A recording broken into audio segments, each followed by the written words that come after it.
At the end of World War II, Nazi Germany collapsed. The Red Army, after fighting through Eastern Europe and capturing Berlin, took millions of German soldiers as prisoners. But not all of them were treated the same. While regular Wehrmacht troops were sent to labor camps or released over time, the SS, Hitler's elite force, faced a very different fate. The SS wasn't just another military unit. It was an organization built on Nazi ideology, extreme loyalty to Hitler, and a deep involvement in war crimes.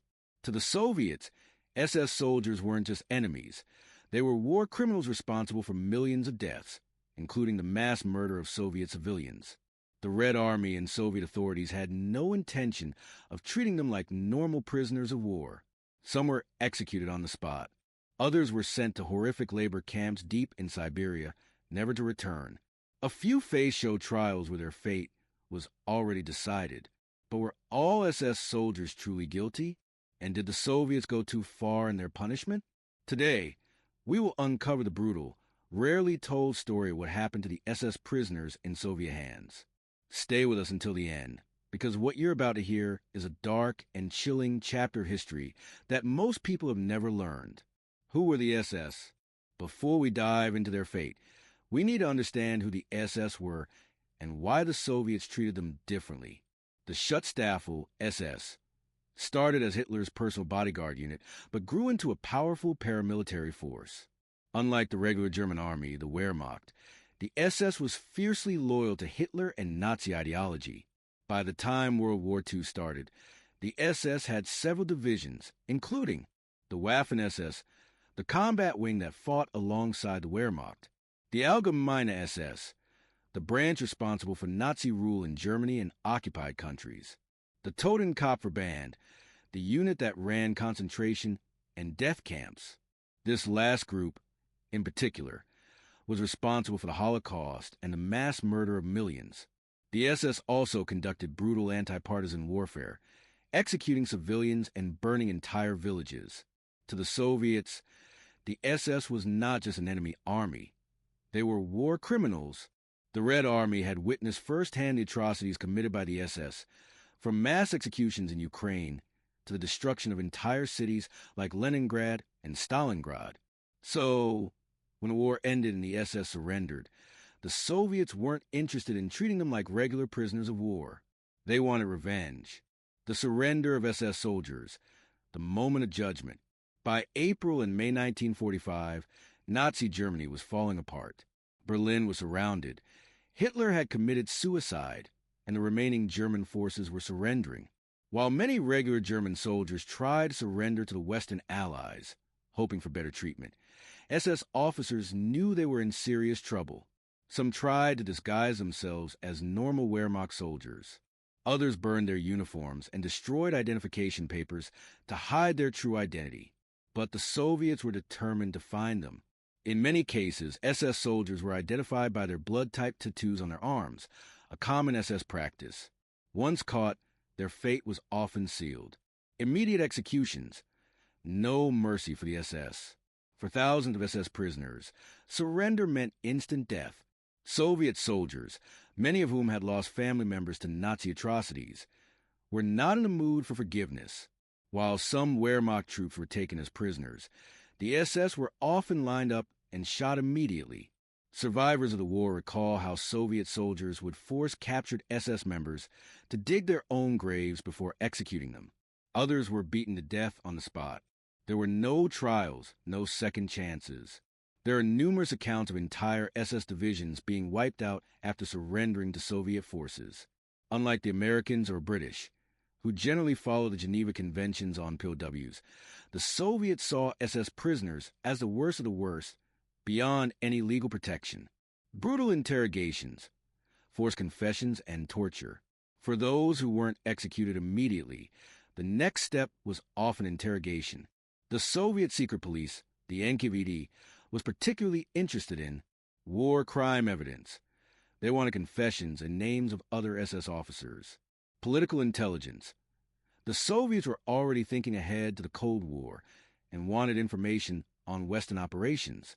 Psychological revenge. Many interrogators had personally suffered under Nazi rule and took pleasure in torturing their captives. These interrogations were merciless. Sleep deprivation, beating, starvation, and electric shock were common. Many SS soldiers signed false confessions just to make the pain stop. For some, this was just the beginning. Soviet labor camps, the Gulag nightmare. The SS prisoners who weren't executed or tortured to death were sent to the Soviet gulags, forced labor camps in remote parts of the Soviet Union. These camps were not just prisons. They were designed for prisoners to work until they died. The conditions were brutal. Temperatures of minus 40 degrees Celsius in Siberia. Barely any food. 12 to 16 hours of hard labor daily. Diseases, malnutrition, and exhaustion. The most infamous camps included Vorkuta, Norilsk, and Kolyma, all located in the harsh Arctic region. SS prisoners were given the worst jobs, such as mining or logging, with little to no protective equipment. Survivors of these camps recall that SS prisoners were treated the worst, not only by the Soviet guards, but also by other prisoners, who saw them as the enemy. Many SS prisoners died within months. The few who survived were eventually released in the 1950s, after Stalin's death. Show trials and public executions. 4 high-ranking SS officers. A different fate awaited. Public trials and executions. In Moscow, Kiev, and other Soviet cities, the NKVD staged show trials where SS officers were accused of war crimes and crimes against humanity. These trials were one-sided. The guilty verdict was already decided before they even entered the courtroom. Many were hanged in public squares, their bodies displayed as a warning. Others were sentenced to life in labor camps, where they slowly wasted away. Escaping justice, the few who got away. Despite the brutal crackdown, some SS members managed to escape Soviet retribution. Some hid their identities, pretending to be regular soldiers. Others fled to South America, using fake passports. A few were recruited by Western intelligence during the Cold War, but for the majority, their fate was sealed by Soviet vengeance. The fate of SS prisoners in Soviet hands is one of the most brutal and controversial chapters of World War II's aftermath. Unlike regular Wehrmacht soldiers, the SS were not seen as ordinary enemies. They were considered the face of Nazi terror, responsible for some of the worst atrocities of the war. The Soviet Union, which had suffered unimaginable losses, ** 27 million dead, entire cities reduced to rubble, and countless civilians executed, ** had no interest in showing them mercy. So, was what happened to these SS prisoners justice, or was it simply revenge? To answer this, we must step back and consider the moral complexity of war. After 6 years of unprecedented violence and destruction, there were deep emotions involved: hatred, grief, and a thirst for retribution. The SS had been instrumental in enforcing the Nazi regime's brutal policies, and many Soviet soldiers and civilians had personally suffered at their hands. It is not surprising that when the tables turned, there was no compassion left for them. Some might argue that the fate of the SS soldiers was simply justice being served. The Holocaust, the mass killings in occupied territories, the destruction of entire villages, these were crimes beyond imagination. Unlike regular German troops, who were just soldiers following military orders, the SS were ideologically committed to Hitler's vision. They weren't just fighting a war. They were enforcing a genocidal regime that sought to wipe out entire populations. Could such men be treated as normal prisoners of war? The Soviet Union had every reason to hold these men accountable. The trials, executions, and forced labor could be seen as a direct response to the crimes they committed.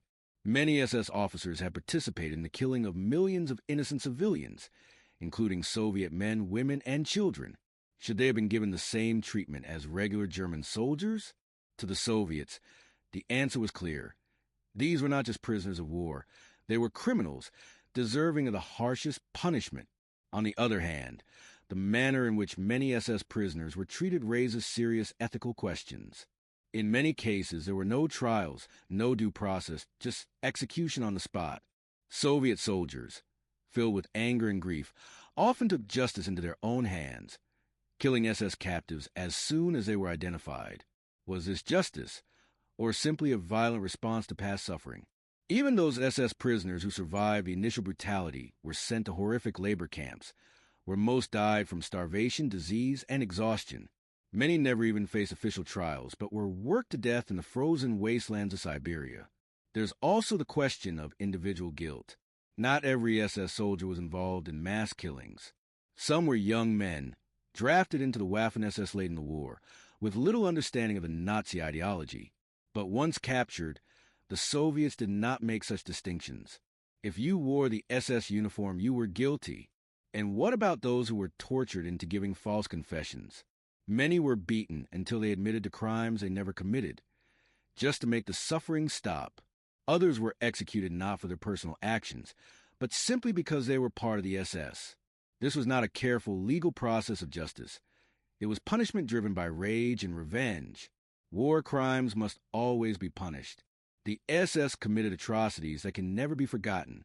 But at the same time, the Soviet Union's treatment of these prisoners raises an uncomfortable reality.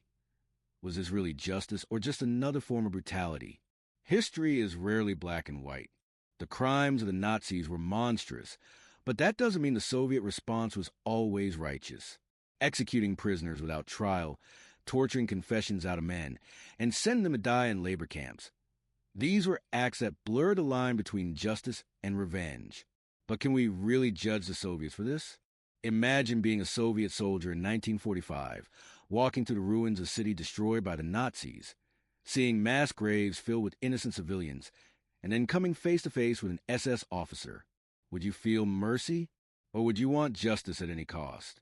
It is easy to sit in the comfort of the present and debate what should have been done. But in that moment, after years of war and unimaginable suffering, emotions ran high. The Soviets had seen their homeland torn apart, and to them, there was only one response: total and absolute punishment. What can we learn from this dark chapter of history? Perhaps the most important lesson is that war breeds cruelty on all sides. Even when fighting against evil, those who claim to bring justice can also fall into darkness. The Nazis committed unspeakable crimes, but the Soviet response, though understandable, was often just as ruthless. Does this mean the SS deserve better treatment? Not necessarily. But it does mean that history should be honest about the complexities of war and the consequences of unchecked hatred and revenge. So, what do you think? Were the Soviets justified in their treatment of SS prisoners? Was this the justice these men deserved, or did the Soviet Union take revenge too far? Let us know in the comments below. And if you found this deep dive into history interesting, don't forget to like, subscribe, and hit the notification bell so you don't miss more videos like this. Thank you for watching, and we'll see you in the next one.